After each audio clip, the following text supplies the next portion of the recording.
What's up, fam? It's awesome to be here again. I'm truly humbled. It's an absolutely amazing experience. Like, I'm loving every second. I hope you guys are too. And we're going to keep it going, no brakes, all gas. I mean, that includes right now. This is a friend of mine. We talk pretty much every day. Kevin Hobbie. He is the Oklahoma State Chair of the Libertarian Party. He's also the co-host of Chiefs Chats and a lot more. Like, incredible. Like, you guys ought to be paying attention. I need to be paying more attention. These state chairs, like Kevin, they're leading the way, and it's pretty amazing. And I'm excited to talk to him because, again, he's a guy of mine. He's behind the scenes with me. So anyway, enough about the rabble. Let me take him on. What's up, man? How are you? I'm doing good. How are you? Good, dude. Good. Very good. Thank you for having me.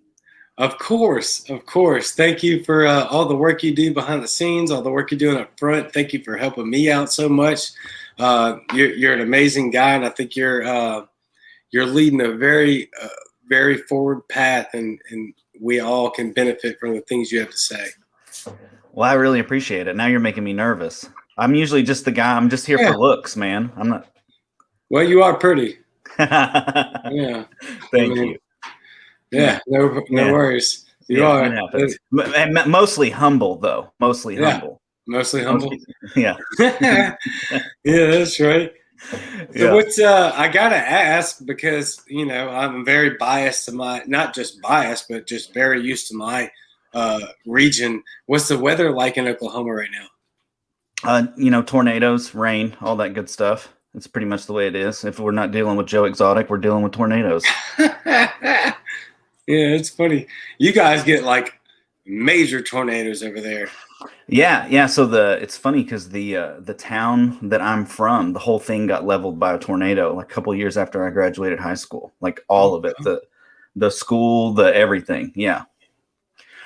Yeah, we were fortunate enough though that like Blake Shelton and Reba McEntire, they're from the same town, and so they put on like a benefit concert, and we rebuilt our school and pretty much rebuilt the town. So, but yeah, so tornadoes happen quite a bit. It's It's a good time. It's funny though because you get like numb to it, because like I remember I was dating this girl, and she would get freaked out, man, about tornadoes. She wasn't from Oklahoma. She'd moved there like a couple of years before from California, and like every time the weather would say like, "Oh, there's a tornado," then she would freak out. And I never got too excited because like once you're there for a while, it's just like, oh, it's just a tornado, like whatever. Like on an average basis.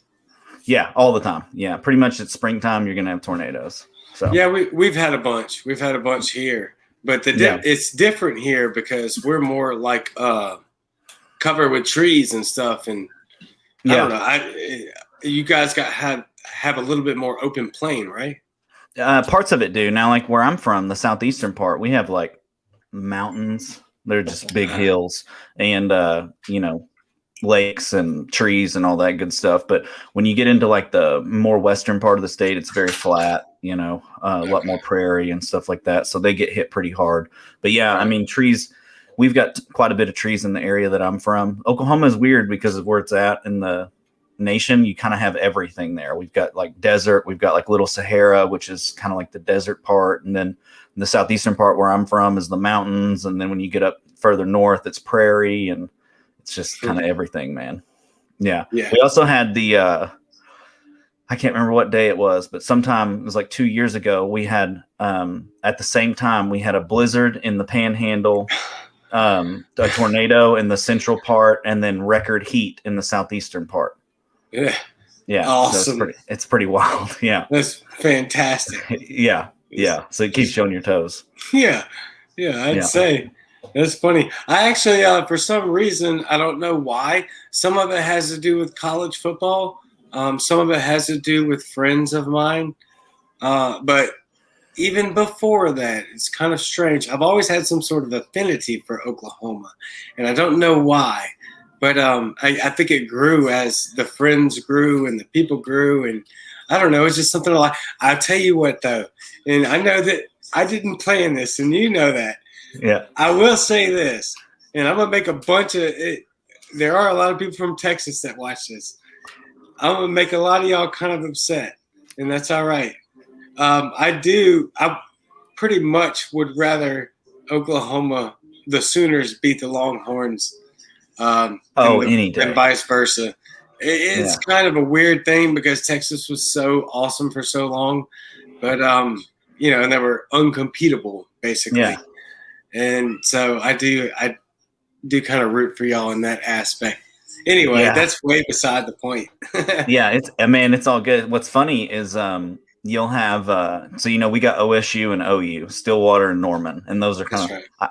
I went to OU, and so of course I'm a Sooners guy, Right. But it's funny because like OSU fans will root for Texas because that's how much they hate. That's how much they hate OU. Yeah, it's so funny. Yeah, it's so funny. Yeah, and then when we get into Bedlam, which is like that's what we call whenever OU and OSU compete against one another, it gets wild, man. There's fights all the time, and it's just so funny. Yeah, but then you've got like OU pretty consistently beats OSU in football. OSU is pretty dominant whenever it comes to like wrestling. Like the Wrestling Hall of Fame is in Stillwater. John Smith is probably the greatest wrestling coach ever. We got a bunch of Olympians, a bunch of UFC champions that came from OSU. Randy Couture, Daniel Cormier. I mean, it's all OSU just kind of dominates in that. So. Yeah. I kind of know a little bit about that, even though I'm a huge football and baseball fan. My little brother from Louisiana, just same as me. I've got 3 little brothers actually, but one of them is a 2-time state champion wrestler. Nice. Yeah. Nice. Yeah. Yeah. Yeah. Nice. And he's itty bitty. He's like 5'6", 135 if he's feeling real chubby. Yeah. He's itty bitty, but he's a monster. It's funny that you say that's itty bitty because, like, so my dad was a horse jockey, and like a professional horse jockey. Okay. So my dad is like 5 foot even, and he's way older and retired now, and he's probably like 110 pounds. He's just he's a real tiny guy. So I'm huge. Yeah, and I'm not a big guy, but yeah, it's funny. So that's like what you're talking about is like that's a big guy compared to my dad. That's so funny. Yeah, I was not expecting that. Yeah, he's to me he's tiny because I stand. I'm pushing 6 foot with my boots on barely, and he's 5'4", 5'5", and he seems so itty bitty to me. So I can imagine they all are. My little brother's a 2-time state champion. Yeah. Nalik said your dad is half my size. Ha ha. Yeah, he's half my size too. And whenever I was in high school, if we were like kind of arguing or whatever, I'd put him on top of the refrigerator because he couldn't get down. It's hilarious. That's awesome. Yeah. That's a great story. Yeah. So talking about Oklahoma and kind of getting past all the fun stuff for a second and getting to the more fun and extremely important stuff. How are you guys doing over there with the Libertarian Party? And I forgot to. I'm sorry. I got to say something. I do. I got to say it. You really have a mullet. Dude, I got the mully. It's mullet season, man. Yeah, it's mullet season. Yeah. It's incredible. Yeah, it's white boy summer, man. It's back. I'm going to be rocking a mully and jorts. Probably a cutoff, too. Yeah. It's incredible. Yes, indeed. Yeah, I love it. I think it actually is a fantastic mullet. Oh, yeah, Essie. Did I just see a mullet? Yes, you did. Yeah, it's mullet season. Yeah. I mean, and you had said something in text, and I was like, man, I couldn't have read that right. Or he's joking or something. And then we talked to a cat. I was like, oh, my God, you really have a mullet. Yeah. My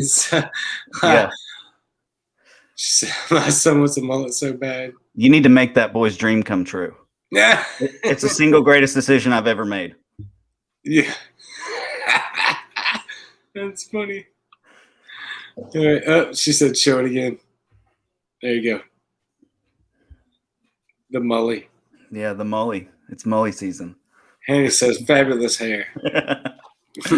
Thank you. Yeah, the mully. It's about the most Oklahoma thing that you can get. I thought that was a more traditional southeastern southern thing, but yeah, I can see now that Oklahoma we ain't that far apart. No, except in mileage. Yeah, a little mileage, but that's about it. That's it, man. I love it. We text all the time. We talk all the time. I never knew you had a country accent, and then when we talked a few minutes ago, I was like, "Oh my God, you are very country." Yeah, that's what people say. It's funny though because I'll meet some people and they're like, "Oh, I thought you'd sound way more like hick than what you do," and then I get some other people that are like, "Oh, you sound way more hick than what I thought you would," and it's just like I can't win, you know? No. I had I work in energy, and I was doing a consulting job, and I came in and was talking about this incident that we'd had, and I was kind of giving my breakdown about like an engineering factor that's what failed, and that's why this incident happened. And this guy that was he was the big boss man, and he was from England, and he goes, everything that you're saying is so smart, but the way that you say it sounds so dumb, and it's very confusing. That's so funny. That's hilarious. Oh, what is this? Hold on, I'm sorry. Oh, Bo, we'll donate $100 to the party if you come on in jorts next week. I'm doing it, man. I'm doing it. It's on. It's on. There it is. Yes, indeed. Yeah, I've been working on my squat game, man. I got these blowout haunches. I'm telling you though. That's incredible. That's so funny. I love the crowd, y'all. Those are great. Mercedes. Oh, y'all are so wholesome. Yeah, maybe something like that. I don't know. We're just having fun. Oh, yeah. They're coming in. It happens, y'all. My bad. But that's still hilarious. The sky's out, thighs out. Yeah. That's indeed. Yeah. I want to go back here, actually. Joey in the white tank top. That's funny. All right. This will go on forever. So in Oklahoma. No, go ahead. What was you going to say? I said it's all good, man. We got all night. That's right. Yes, indeed. They're going to keep rolling in. So I'll try to get to as much as we can. It's going to be a lot of fun. So, let's see where the conversation goes. Y'all comment, and let me turn this off real quick. Sorry. So in Oklahoma with the Libertarian Party. Yeah. You just won the chair, right? Yes, sir. Yeah, it wasn't too long ago. Nope. It's coming up on like 2 months, little less than 2 months now. We had a great race. My opponent, Rex Lawhorn, and I, we went on several shows together and did some debates and stuff like that. We kind of we ran under this idea of not having like a super nasty race against one another. So, we didn't really call one another out about stuff. We were very complimentary towards one another, not a lot of negativity. We were trying to set the tone for like what a real libertarian election could look like. Because, when you look at like Democrats and Republicans and their primaries and then against one another, it's all very childish, and we were just trying to be the adults in the room. So that was really great. And then it was a close race, and I ended up pulling out at the end. And it's been great since then, man. We've done several events since then. We did the Walk a Mile in Our Shoes, which is an event to raise money for victims of domestic violence. And the guys wore high heels and walked a mile, and we did that to raise money for that. We just recently did an event at Poppy's Ranch, which is a private institute that takes in DHS and foster kids, kind of gives them a better environment and stuff like that. They do it for, I think, 60% of the cost of what a state program would. So do you have a website or something or a link that we can oklp.org. You'll see all of our stuff there. All of that you're talking about right now. Yep. Yeah. Is You that can also all? look at our Facebook page, and everything will be up there too. Okay. Is that all lowercase or uppercase? Lower. That's what I figured. Just making sure. So, I mean, like, I didn't know you were involved in that. That was awesome. Yeah. That's a big deal for me. I have 3 kids, and I have family members that have very close family members that have went through some serious domestic abuse. Yeah. And so that, Yeah. So we did that. We did. We've done a couple of neighborhood cleanups. We've got Drew Cook, who you might know him as the Clean Libertarian online. He's organizing he's organizing a Narcan drive right now in order to get Narcan for overdose victims and things like that. We actually donated the food from our convention to a local detox facility. And that's kind of what we're doing here, man. I ran under this banner of, I think that the problem with libertarians is we've spent a lot of time being the smartest people in the room, and we haven't really shown that we're the most compassionate in the room. And I think that if we can show that this volunteerism works and people can take care of other people without the government forcing them, then that's us proving that our product works before we try to sell it. yeah, absolutely. And that's important that people buy into it. And I've been, somewhat objective towards that language before in other walks of life as far as selling and buying into. But it's important as that language that we speak with that. It's important that we convey our message in a positive and palatable, not just palatable, but attractive manner. Yeah.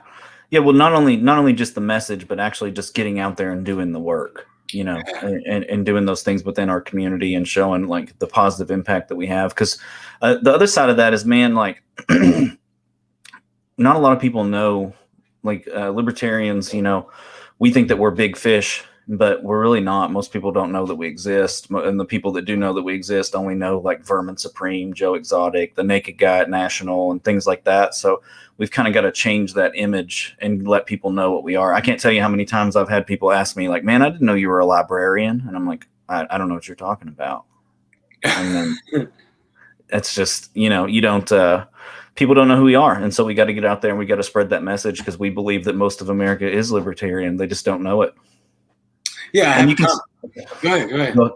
And you can see that in our numbers. I mean, our party has grown substantially in the past 2 years. When I first came on, we had a little bit less than 6,000. We're at over 16,000 right now. In 2 years, I mean, that's some pretty substantial growth. Yeah, that's incredible right there. I mean, just you're talking about in your state? Yeah, just in Oklahoma. Yeah, just in Oklahoma in the past 2 years. So it's pretty wild just to see that kind of growth. Now, what we've really got to do is we've got like 16,000 registered libertarians, but we have substantially less than that are like actual members of the party and active in the party and stuff like that. And so that goes back to what we were saying about, we need to make for the libertarians that are already out there, we need to show the value in being a part of the state party instead of just a libertarian voter. And the way to do that is to be more active in the communities, spread that good, help some people and things like that. Yeah, absolutely. I see a lot of activism in our party right now. I think that's super crucial. Yeah, I mean, totally. It's amazing to watch the people get out there into the streets and actually do the work because I experience that often. I do have some times where like, yeah, I know the Libertarian Party, but like you and I have talked about it, I meet a lot of new people every day. And I have conversations every day about the government or what we can do. And down here, and I'm in Middle Mississippi, there's like a 40, 60 shot that they're going to know the Libertarian Party. But I think that's better than average. I think it is too. I think that's a lot higher. We in Oklahoma, of course, because of the Tiger King show, everybody kind of knows. So we've got to deal with that, but it did get our name out. So yeah, people know who we are and stuff like that. And I'm not saying that that's been entirely positive, but it's been something, at least they know who we are and we can kind of spin it like that. So you got to answer a lot of questions about Joe Exotic, but it's not that bad. No. So the Jimmy Jones approach, right? He owns the Dallas Cowboys, or not Jimmy Jones. I'm sorry, Jerry Jones. He owns the Cowboys, and his big thing is, or I don't know if it's a big thing or not, but I've heard him say it. Any press is good press. Yeah, as long 100%. as people are talking about you, even if it's bad. Now, Yeah. I'm not saying I co-sign that. I'm just saying that dude's rich, so he's probably got something going on. Well, and kind of what I've seen with the Joe Exotic thing is, Joe was out there and he was crazy and all that. And I kind of take a different approach to it. A lot of people will say like, oh, well, that's not a real libertarian. He just ran under the banner. And the thing that I say is, listen, our government is so bad that Joe Exotic ran. Like Joe Exotic's banner was, let's fix this shit. That's how bad our government is, that Joe Exotic wanted to fix it. Yeah. Well, yeah. I mean, that's how bad it is. I was going to say it's worse than that. Yeah. But at least somebody's willing to step up. I mean, I think there's a lot of us willing to step up, though. I mean, like, for real, like, that's all I talk to is people that are ready to go. The comment section's stacking up with people that are ready to ride and ready to go. And you're a huge inspiration over there in Oklahoma. Oklahoma's got a big name, especially in the Libertarian Party. And it's pretty cool to see you take over that. And not just that, but to, move forward and show us where you guys are headed. Yeah. And I think we're headed in the right direction. We've won five local elections now, city council, school board, things like that. I'm hoping to make it 10 during my term. We might have a state congressional candidate coming up, a couple of other things. So, we're looking at growing, we're looking at spreading this message, and we're just out there trying to bring liberty in our lifetime, however we can, Yeah, absolutely. Well, you're up there and y'all are doing it great. So I want to ask you so that we can all kind of learn, like, how were you able to, just come together and advance the libertarian movement within your state? You ain't got to give us the fine details, but just tell us how, like, from a city to county, state standpoint, how y'all are able to do so much. Well, we benefit in that we've got a lot of very passionate people that are involved in the party. And I think that that's what it really comes down to, is the boots on the ground. We have a lot of really, really passionate, great voices and people that are willing to actually get out and do the work. I think a lot of states and a lot of different members of the party, they are really good at online arguments, but not so much at getting out and doing the work. And we're just not like that here. We're getting out, we're doing the work. We're always constantly putting stuff together.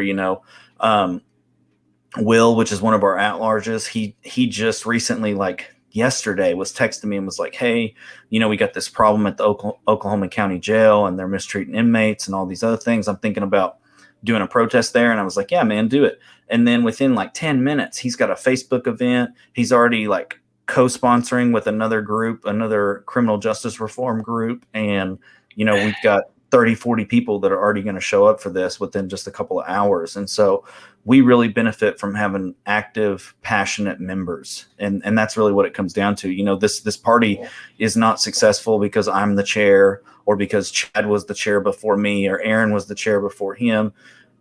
It's here because we have really passionate members that get out and do the work. And I'm really fortunate in that I get to be the voice and the face of that, but they're the ones that are doing all the work. I try to be out there as much as I can and help them organize and do all those things. But man, we've got really passionate members, and that's what it comes down to. We have great candidates that run. We have great people that get out and knock doors for them. We have great people that make phone calls for them and all those things. And that's what it comes down to. We have very active, very passionate members. I mean, that's honestly, that's incredible. You have that membership like that and that passion and drive. For those of you that aren't there yet, this is what I would say. Take this as an example, because I believe that all of our states have that same fire and drive, like Oklahoma, and other states, and a lot of us, it just takes people connecting. And so that's how easy it is. I mean, Kevin just said how easy it is. And the fact that y'all have the members, y'all have the fire and the momentum.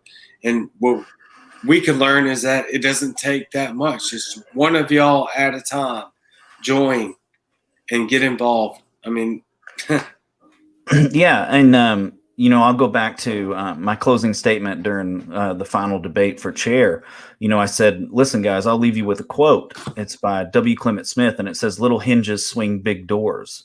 And what that means is that it's the little things that lead to the big doors. And so it's not, these huge presidential candidates. It's not these big, like going on Rogan with Larry Sharp. It's not those things that we see that really help us. It's these little things. It's these little drives. It's these helping out local food banks. It's these local blanket drives for homeless people. It's all the stuff that, Drew Cook is doing in Central for local rehab facilities and detox facilities and homeless shelters and all of that. That's the stuff that leads to those conversations that swing the big doors of liberty in our lifetime.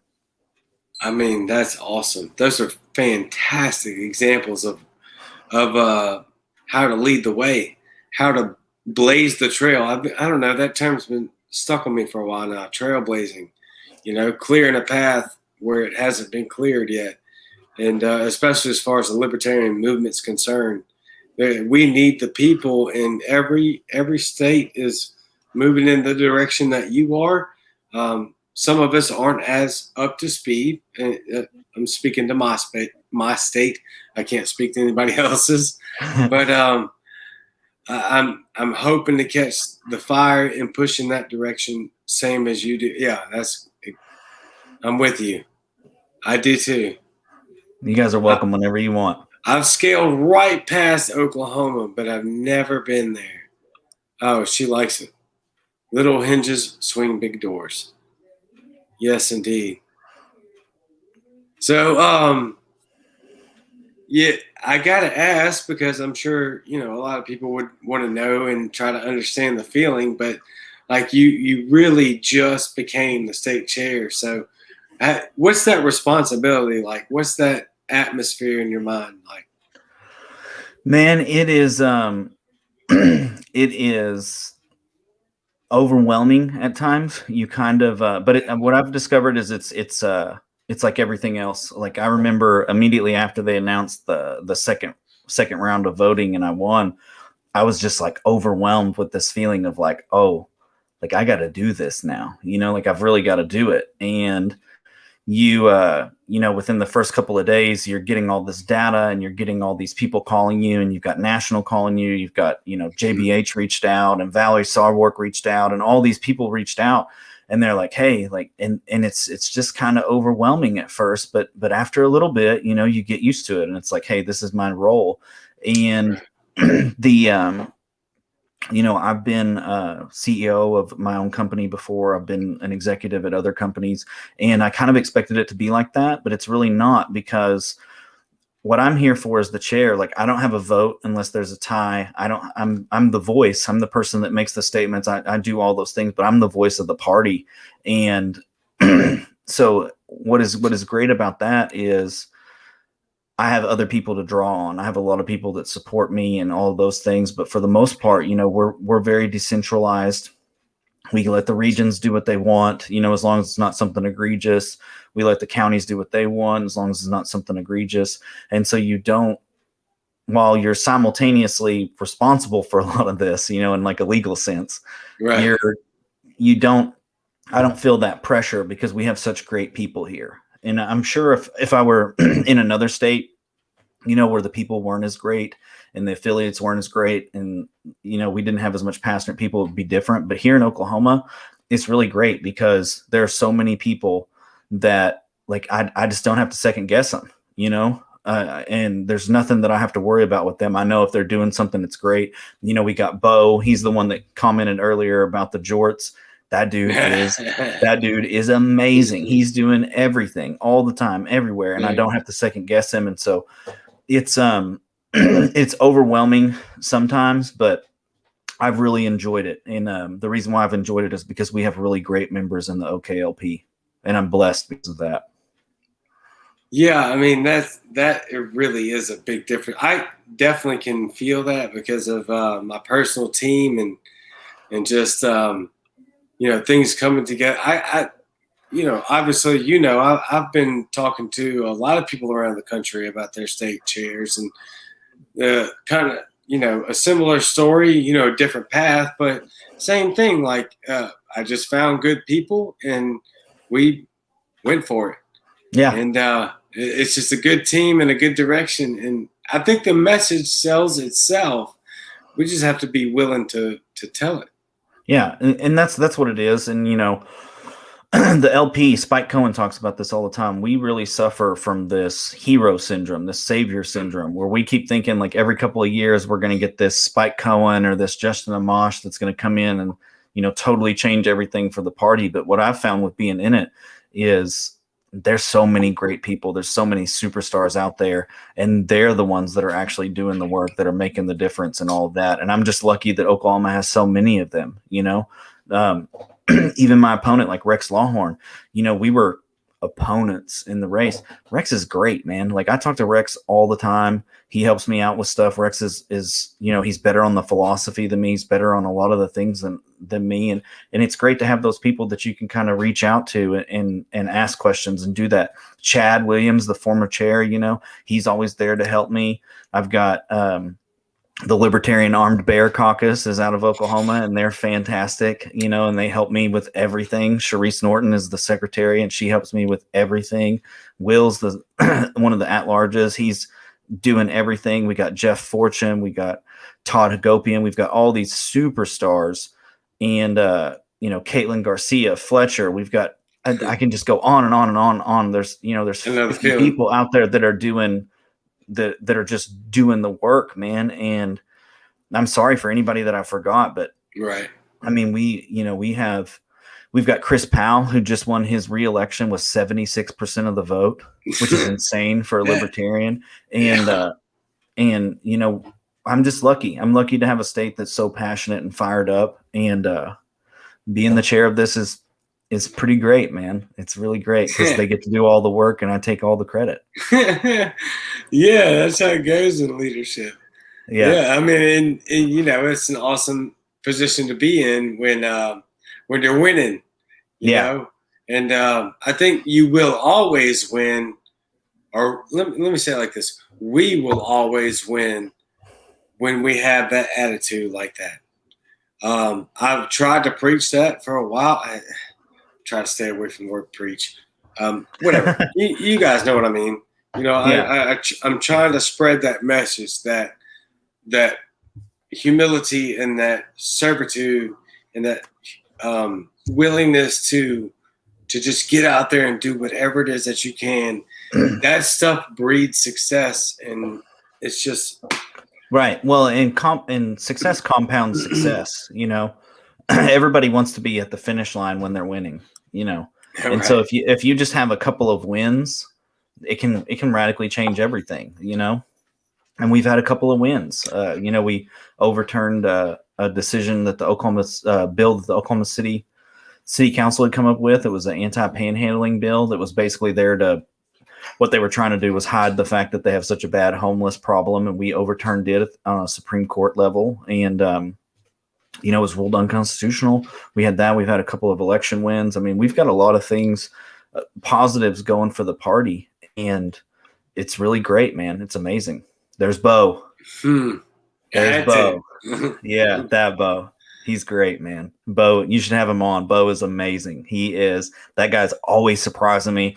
I'll be thinking about something. It's funny because I always think that he's like a mind reader or something. Or he's like hooked in. He's hooked into whatever FBI agent's like listening to my phone, because I'll be thinking about something, and then Bo will text me and be like, "Hey, I'm doing this," and it's almost exactly what I was thinking. It's so funny. That's hilarious. Yeah, that's good chemistry. Yeah. I love that. That's awesome. I had to. I saw one. Give me a second. There we go. So with the shutdowns. And the vaxes, it's kind of funny because a lot of other governors got credit for what they did, but pretty much what Kevin Stitt did, which is our governor. He left it up to the cities and the municipalities, and some of the cities were good and some of them were bad. You know, we've got Mayor Holt there in OKC. He's a Republican who really is a Democrat, and he was hard on the shutdowns and all that stuff. He did give us a shout out in one of his interviews, though. He said that despite what I can't remember, anti-vaxxers and libertarians think, like whatever, but it was funny because I kind of came at him because during that, this was last year, we had already closed down our convention because we were worried about the pandemic. We didn't know what was going on with COVID, and we had already closed down our convention, and he was hosting rooms full of thousands of kids for like Boy Scout festivals and stuff. And then he wants to come at us, but he's just a joke. But he is, man. He is. Mayor Holt is the worst. But so yeah, in our state, it's up to the cities, and some of the cities were better than some of the others. Most of them, the mask mandates have dropped. OKC just dropped theirs. I'm not sure about Tulsa. I know Edmond has. And then when it comes to that, how long did y'all have them?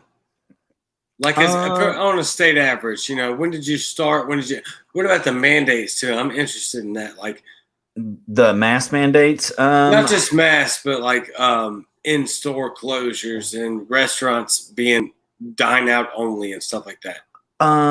Depending on the city, anywhere from, there were some of them that shut down for like a month. There were some that shut down for 2 weeks. Then I think our larger ones, though, they were a lot harder. We had a couple of months there in OKC, and then that kind of got pushed out. The mask mandate just expired, so I think it came up on a year there in OKC, but there were other cities that didn't institute it at all, you know? And so it was really kind of, we just had varying degrees because the state left it up to the cities. Oregon's Kate Brown is the worst mask Nazi. Oregon in general is pretty, I mean, they did decriminalize all drugs, so that's great, but you need to be high just to live in that state. I don't appreciate the Nazi term. I think that's a rough one for me, but I did want to show Tanya's Kate Brown is the worst. Yeah, no doubt. I got to show this one. Bo's your twin flame. Yeah, he's the better looking version of me. Yeah, that's funny. That's awesome. What so what are you guys looking like moving forward? Like, what's your goal for the next few months for 2022? So we've got my goal is to have at least 2 events a month, 2 local events. Then on a state level, our main goals is before our next budget comes out, we're trying to get some banners, some tabling supplies and stuff to our regions from a state level so that our regions can do smaller events in their areas. I would like to bring on at least 2 or 3 more county affiliates within it. We've already brought on 2, which is really great. They revamped Oklahoma County, which is our most populous county in the state, and now they're back and rolling, and they just had their convention and brought it back. I would also like to see us win at least a couple of elections. I would really, really like for us to get a state house or Senate seat. We're looking at a couple right now that we think we can win. And because a lot of the races here in Oklahoma go uncontested. So you'll have like your primary for like the Republican or the Democrat, and then nobody from the other party challenges them. And so we've got a lot of opportunity there. And we've got our gubernatorial races coming up, and we're looking for some candidates for that. So we've got quite a bit. As for me, as far as like hard, tangible goals, I would like to have at least 2 more county affiliates. I would like to see our regions at least add a couple of more people, 5 or 6, maybe double, depending on which region it is. And I would really, really like to be around. We're at, I don't have the latest number in front of me, but we were at like 136 dues paying members. I'd like to be at about 250 before the end of the year, maybe 300. I'd also like to be around 20,000 registered libertarians. That would give us a a bigger percentage and things like that. I think those are hard, tangible goals that we can reach. Yeah. No, those are great goals. I think you're well in reach of that. I would be surprised if you didn't beat that goal. To be honest with you. Yeah, it's funny because that's what when Rex came out after the election and kind of did this long post congratulating me, giving me advice and things like that. And one of the things that he said was that our goals were too low.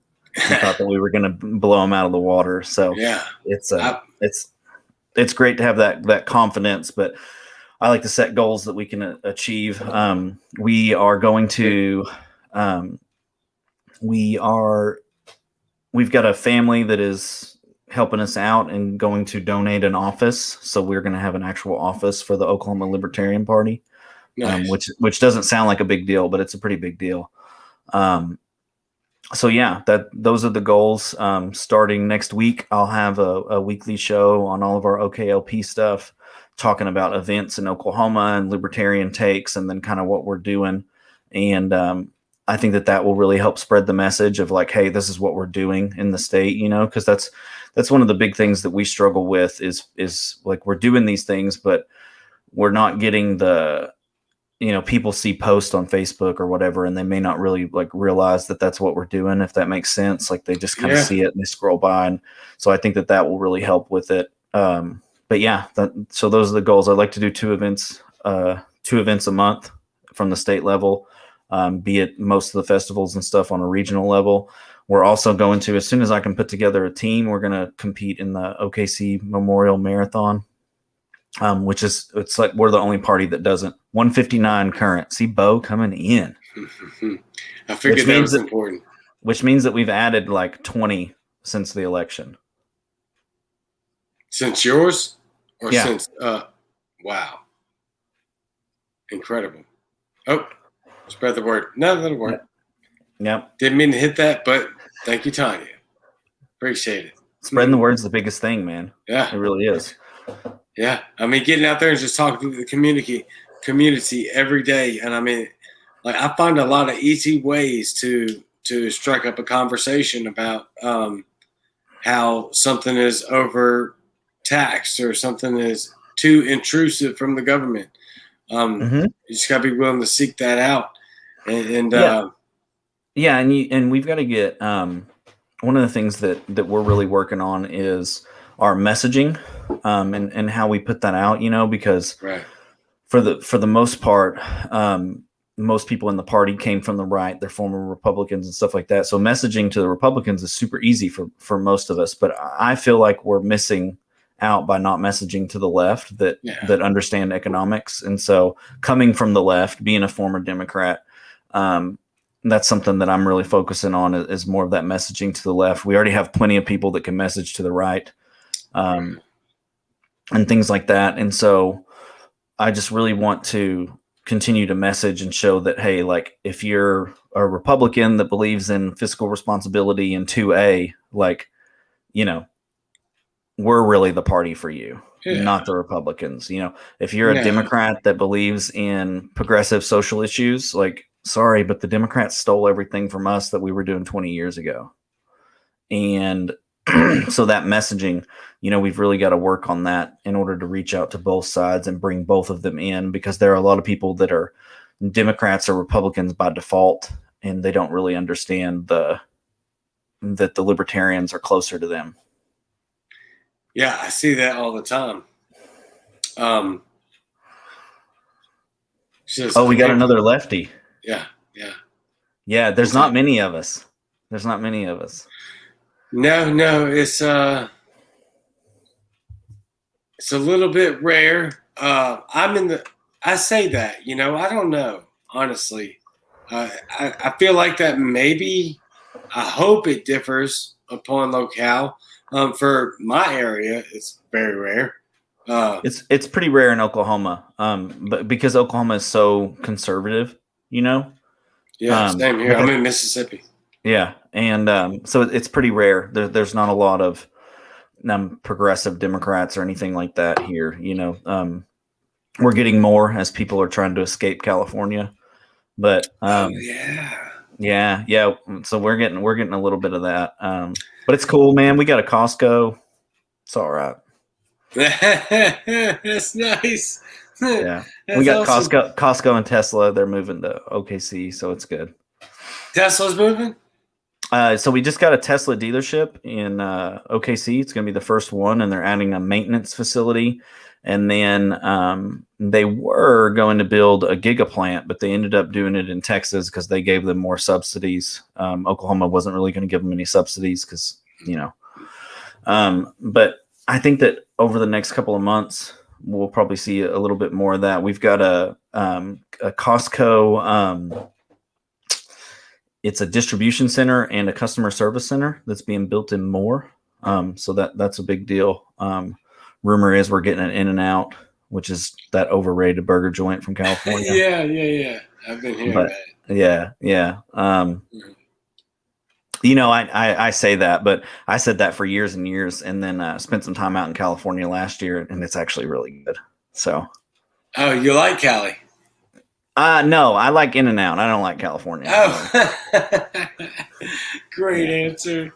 Yeah, that's so funny. It's funny because I just had Jenny M. Hoff Ducharme on, but a few weeks ago, and she's the state chair of Idaho, I think.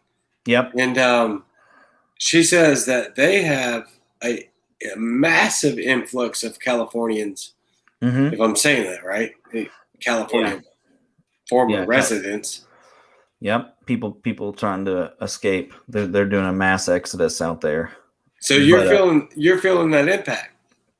Oh yeah, we can see it. We can see it just in our. We recently had in the district that I live in. So we had this guy named Jason Dunnington. He was our House rep. He was a Democrat, but he was like more of a conservative Democrat, like a Democrat that understands economics, at least to a certain degree.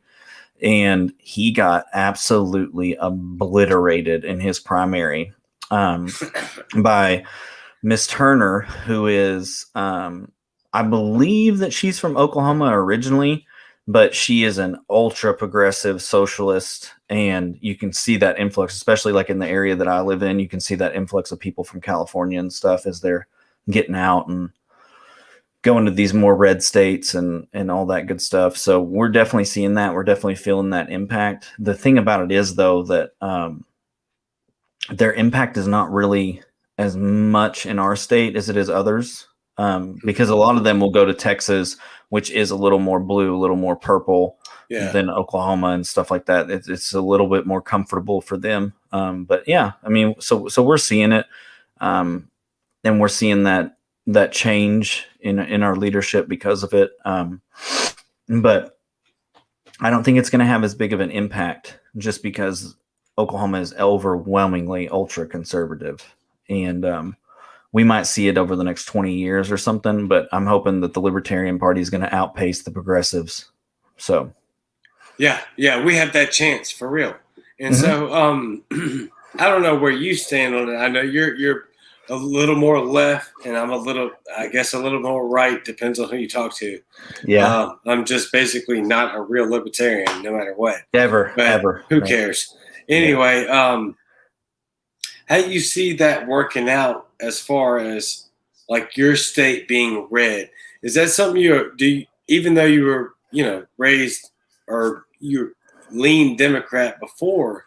Do you like that living in a red state? Do you appreciate those red state laws now? Oh yeah, 100%. Okay. Yeah, and then when you get into more like I spent last year in Montana, and just because I had to relocate for work and stuff like that, and then when the lockdowns happened, I kind of got stuck there, and they're a more red conservative even than Oklahoma, and it's really great, man. They just kind of leave you alone and it's all good. Now we do see, so we have great things in Oklahoma. We have constitutional carry.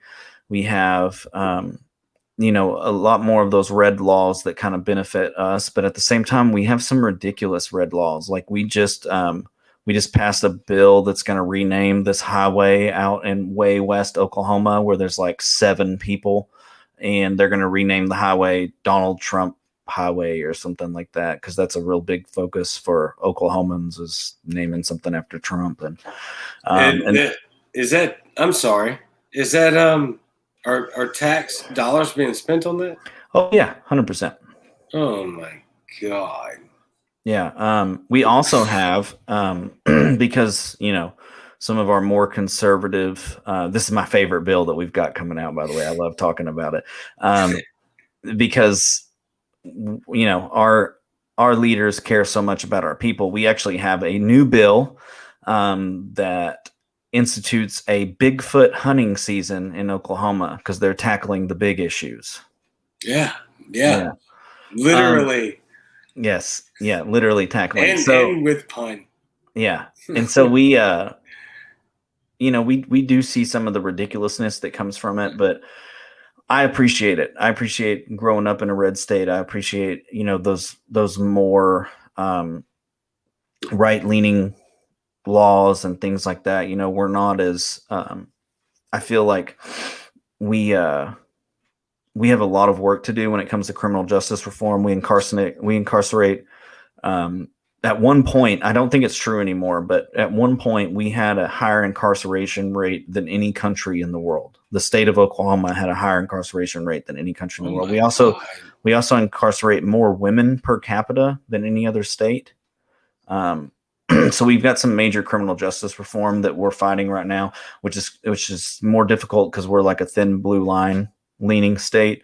They just passed a bill. They sold it as an anti-doxing bill, but really what it made it is like you can't record police in Oklahoma anymore. What? Yeah. That's super bad. Yeah. And so we've had a lot of ways, it's a double-edged sword. You get that constitutional carry, you get these lower taxes and all those other things, but at the same time, you get those more ridiculous conservative viewpoints. And so, yeah, we got a long ways to go when it comes to criminal justice reform and stuff like that. But we're hoping to make some headway. One of our strategies is we're going to focus on things that we think we can get past. And so instead of like going out and being like, oh, toddlers should be able to buy heroin, we're going to start with like, illegal marijuana.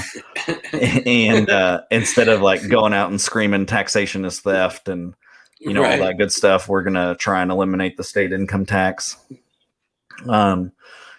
Tangible goals, things like that. I mean that's something that's super important to me for anybody that's been following me, and I have a large, diverse population in my comment section. And I think that what you're saying right now is super crucial, because I feel the exact same. I'm in the exact same scenario. I think we need to make sure that we're doing the things correctly, even if they're just tiny steps in the right direction.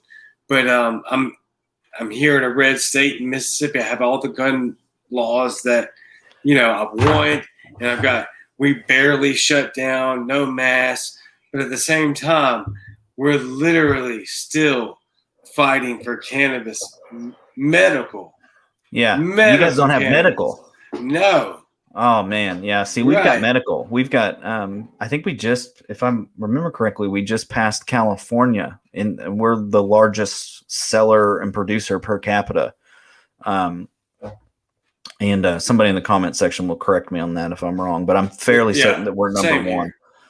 Same here.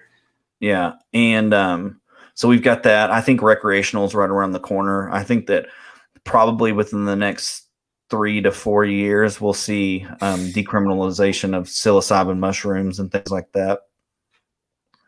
Yeah, so I've had a couple of people. I've had that conversation a little bit about psilocybin, and I'm not super caught up on it. I do realize that there are a lot of medical benefits to it, and so if there's a medical benefit to something that's natural and very closely monitored and diagnosed and the proper prescription, I'm all for it. That to me is a little bit dangerous. That's why I'm so careful with my words right there. Because psychedelics are intense if they're just a little bit wrong. I've done a bunch of psychedelics, and if it's just a little bit wrong, it's rough. Yeah. Yeah, it can be super rough. People can get messed up on it. But I think that the criminalization of it is way worse than any bad trip. You know, a 30-year sentence for some mushrooms is way worse than a Oh 45 yeah, minute bad oh trip. yeah, of Yeah, course, yeah. absolutely. I don't want to mix my words about that at all. There's no reason that you should be going to jail for all that. I just want for the people that are watching, like freaked out about, oh my God, they're talking about mushrooms and getting tripping and flying spaceships to the moon. They're like, pump the brakes a little bit. We're talking about something very serious and medical and prescriptional, and yeah, absolutely no way they should be spending time in jail. We're proposing a bill here in Mississippi, 77. It's coming out soon, to where anybody that was arrested or still in prison for cannabis will be pardoned. And so, Oh, nice. hoping to pass that like ASAP. Yeah. I actually found out the news live from my state chair, and I was like, I got emotional. Yeah, I was like crazy. I didn't know that was going down. Like, that's a big deal. And so anybody that's watching this, and then obviously you know, yeah.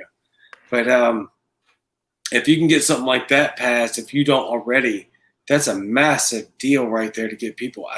I can't imagine how empty the jails will be if weed criminals at the very minimum are out. Yeah. Well, and so that's kind of our viewpoint on the Oklahoma County Jail is really overpopulated. And most of the people that are in there are nonviolent offenders. And so, like, when we talk about our prison system and we talk about, you know, this burden that's being put on our society, if we were to just do away with the nonviolent, non-criminal, you know, people that are in there for minor crimes, basically, then we could greatly reduce that burden on the state. Yeah, I mean, we would all save money. It's it's just something. Get the message across at the very basic. We will save money. Yeah. I mean, we'll save money. So that's the viewpoint. Big shout out to April, by the way. Yeah. But that's just basic. That's how you message it to the right. Exactly. As you say, hey, like, if you're actually fiscally conservative, then, you know, we're spending this amount per person, and here they are for, you know, nonviolent crimes for having a dime bag or whatever, you know, and that's something that we really need to focus on here in the state. You know, we've got you really need to have Drew Cook on and listen to his story, but his story is amazing because he's basically a felon for something that he did. That was drug related that didn't hurt anybody except for himself. And he didn't defraud anybody. He didn't steal from anybody. He didn't do anything like that. And his story is really amazing because he's been severely affected by being a felon. He can't, you know, it's hard for him to get jobs, and it's hard for him to be accepted amongst other political parties and stuff like that. And Drew is a huge driving force behind our party. That dude is amazing. He does such amazing things. And it's really crazy because whenever you hear his story and you think like, oh my goodness, like, it's so crazy that he's being punished for life for, you know, basically something that didn't affect anybody but him. That's incredible. Mm-hmm. Yeah, and that's what I want to showcase, that kind of stuff, because Drew, if you're watching, hit me up in Messenger, man. If we're friends, hit me up in Messenger anyway, because I get a lot of friend requests, so I may drop the ball there. So just send me something in Messenger. If you've sent me a friend request, I apologize. It's hard. It's hard being a celebritarian, Cajun. I'm not a celebritarian. That's goofy nonsense. I didn't even know you put that on there. On your show. Yeah, my mom sent me a screenshot. Mom, if you're watching, I'm sure you are. Thank you. No, I didn't see it. She was like, I didn't know you were a celebrity. This is all. I'm like, wait, no, I'm not. And she said, well, yes, you are. Look at the promo. And I'm like, oh my God, I never saw that. Like, I couldn't see it. I was like, no, that's not true. I am not a celebritarian. I'm just a guy that was lucky enough to get a few people to be on board with this movement. And I have awesome people like y'all coming on. I mean, and then you and I talk every day. It's incredible Like, it is nothing short of amazing how y'all are doing things every day. And it ain't just you. I want to pump you up. It's your show, but damn, man, it's everybody. It's everybody that comes on here. It's incredible. Every state chair I've had on here has got gas on the fire, and they got the talent, they got the momentum, they got the drive. It's incredible. I don't see how. I'll never, never, never say, as long as we're keeping this speed, that we don't have the momentum. I absolutely 100,000% believe we have the momentum. It's people like you. Well, it's people like you too. I mean, you're out there pushing the content, dude. Your page is so hilarious. I get people, I'll share your stuff, and they're like, "That dude's fucking." I mean, he's funny, and I just love it. That's why I had to reach out to you originally, to get you on Chief Chats, because I just love your content. You play yourself down too much. Yeah, I've been told that, but I don't know. Whatever. Y'all are awesome. I mean, y'all are legit. So to hear that compliment is amazing. I want to be what you're saying. It's difficult for me to digest that. But yeah, I mean, Cajun, or I'm sorry, Sarah, she says Cajun equals spicy. That's true. That's true. Yeah, April says both of y'all are fire. I can get on board with that. I'll take that compliment. That's for sure. This one, I like that. I like that a lot. We're picking up the speed. I would say we are the speed right now, to be honest. Yeah, and this movement is growing because of people like you. Like, you've only been doing it like 3 months, 4 months, 4 months maybe. Yeah, and I mean, it's amazing. It's amazing to see how far you've come in that short amount of time, and there's hundreds of people out there that are doing so much stuff on the state level, and it's so great for you to use your audience to bring those out to the light and get some support for those people. So what you're doing is amazing as well. I appreciate that. Like, it's still very hard to internalize, but I do hear from people like you, and every day. I mean, you and I talk just about every day, and then there's a lot of people out there that are really saying the same thing that you are, and I just take that as the fact that I was just very candid about the movement, and I was just lucky enough to get a few followers and to get a few people on board, and my team is exceptional. I got to talk. I'm sorry, I'm shifting gears here because we're running out of time, but I kept forgetting, and you reminded me. But talk about Chiefs Chats, because that thing is really popular. And that I was on that show, and I absolutely loved it and just heard it. And you guys just had y'all got ridiculous guests on. Yeah. So Chief Chats is a thing that so Todd Hagopian, if you don't know him, he's Libertarian in Chief. And he reached out to me back, I think, August or so, and was like, "Hey man, like, I have put together some stuff to do a podcast and never really went forward with it. Like, let's do this together." And our idea was, because he's a Mises right-leaning conservative libertarian.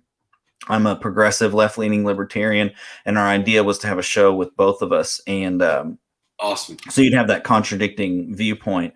And, we've had guests from both sides. We've had some really great guests on, and it's a lot of fun, man. We really, really enjoy it.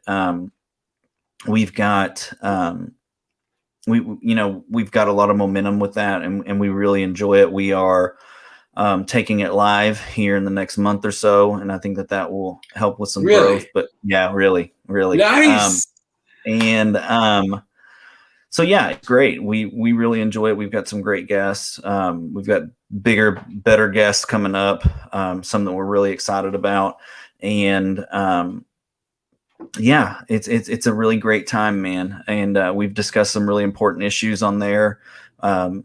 It's funny because we have these big guests, but some of our episodes where it's just he and I, like, we had one where we were explaining basically what was happening with GameStop and Dogecoin and shorting the market and all of that, And that's been one of our biggest episodes. Something that we're doing this year, and you'll get in the running for this, is we're going to do a guest of the year. We've got like a championship belt that we're going to give out and stuff. I'll never win that. And so yeah, we have a lot of fun over there, man. But yeah, Chief Chats has been a blessing. It's been a really great experience. I've met some really wonderful people through it, and yeah, we have a great time over there. Yeah. So I've seen and heard and been a part of. We did an episode together, and you and I and Todd, which I had so much fun, and I was so nervous because I'd never been interviewed before by like anybody, and here I am talking to y'all for the first time. It's incredible. And then just to see like the people that I have coming on, I'm just floored. I'm like, feel great to just be here talking to you, but even just the other people that are coming on, I'm like, what is going on? And I look at y'all's podcast, and like, we're knocking this down. I mean, we're going. I mean, it's incredible. If y'all don't know Chiefs Chats, watch Chiefs Chats or listen. You guys are on Spotify, Apple. Yeah, Apple Music. We're everywhere. We distribute through Anchor, so we're everywhere. SoundCloud. There's a bunch of others, man. There's so many podcasting platforms, but yeah, we're on all of them. Our biggest listeners come from Spotify. Apple Music is second. But yeah, I mean, it's really funny because when you look at our metrics and stuff, we have a lot of listeners from Europe, and they make up like 13% of our demographic. And it's funny because like we don't know who they are, but they're there. Yeah. So yeah, it's we really enjoy it. It's a great time. Todd's a great guest, a great co-host. And yeah, he's he's hilarious, but he's got some different viewpoints from me, and sometimes he and I will go at it, and it's a good time. But what we try to do on there is it's not so much an interview. It's just like we're hanging out and talking, and we've had a lot of success with that. So yeah, I mean, you guys are very interesting. Both of y'all are extraordinarily intelligent and successful and just amazing libertarians. And I love the diversity in y'all's dialogue and y'all's actual culture of your minds. I love the fact that y'all can come together with other people the same way. I mean, I think that's what our movement needs. And I think it's what it's got. And I'm just super proud of not just y'all, but just that whole that whole movement. Yeah. It's a big thing. It's great. It's great to see libertarians coming together. Yeah, I mean that's what has to happen. I mean, we look at we say we despise the left and the right, but at the end of the day, you know what? They got a better business model. That's why they're where they're at now. It's true. We have to be okay with each other's differences. So long as, it doesn't violate our core principles. Yeah. But we have to be okay with each other and move forward because this depends on us. And right now, I say right now, the last 100 years or more, or since our inception, these two parties have just destroyed us. So we need each other. So yeah, we do. You're a great friend. We were way over time, so I'm like ending this intentional. Otherwise, we will go way, way, way over. Yeah, man. We need to do it again. Oh, of course we will. Of course we will. And I have. I don't know if I'm allowed to say this or not. But you do have some other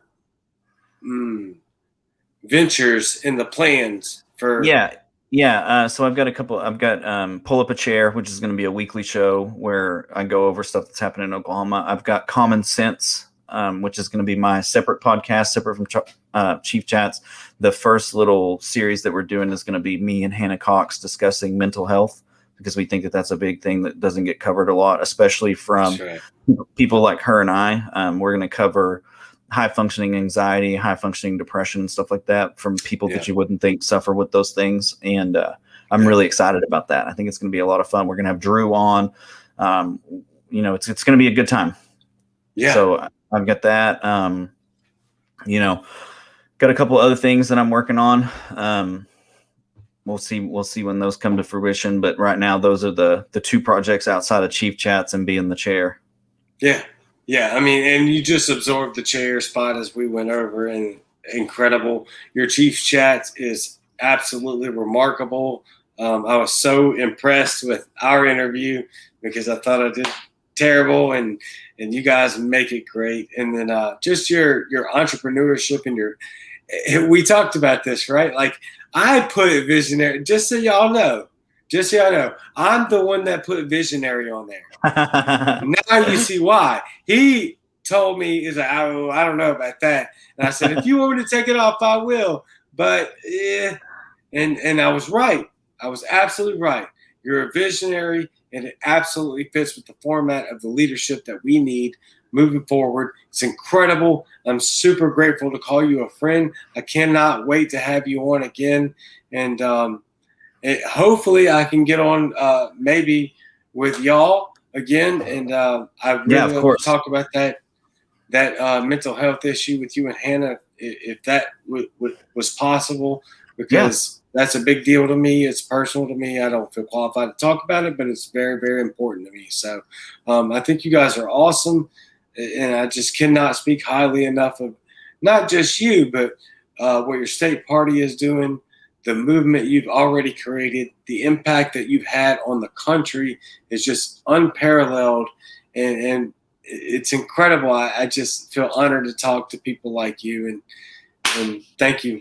Thank you very much. I'll just keep talking if I don't shut myself up.